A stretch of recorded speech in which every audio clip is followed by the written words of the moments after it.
Et salut à tous les amis, bienvenue sur la chaîne YouTube Warnox Pablito.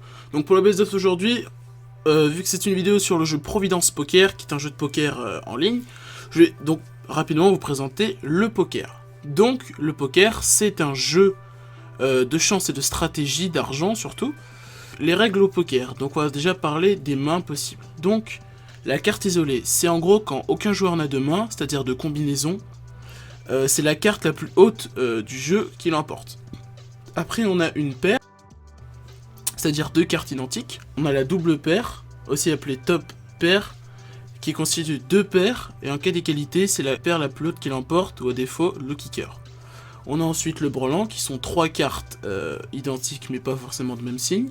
La quinte, qui sont 5 cartes qui se suivent, mais qui ne sont pas forcément du même signe. Par exemple, ça peut être As, 2, 3, 4, 5, comme ceci.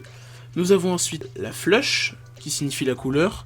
Donc c'est en gros quand on a 5 cartes, pas forcément qui se suivent, la même couleur. Par exemple 5 cartes de cœur, ça marche. On a ensuite le full, qui est combiné d'un brelan plus d'une paire. On a le carré, qui sont 4 cartes identiques, peu importe la couleur. On a la quinte flush, qui est une combinaison de cartes d'une même couleur qui se suivent. Et le coup légendaire, que quasiment personne n'a réussi à avoir, la quinte flush royale. C'est la combinaison la plus puissante du poker, constituée de 5 cartes d'une même couleur, en partant de l'as. Cette main est très rare et quasi légendaire.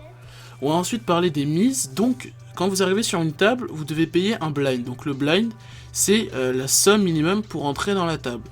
Donc tout dépend des tables. Donc dans Providence Poker en général, le blind c'est 50 ou 100. Et donc du coup après, en fonction du jeu que vous avez, ou si vous bluffez, vous pouvez renchérir avec des mises.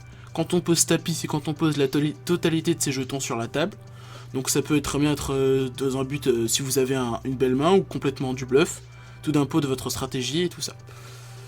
Voilà, donc je pense que c'est tout pour cette petite présentation. Je vais vous laisser avec le best-of. On espère que ça vous plaira. Sur ce, c'était Warnox et Pablito. A plus.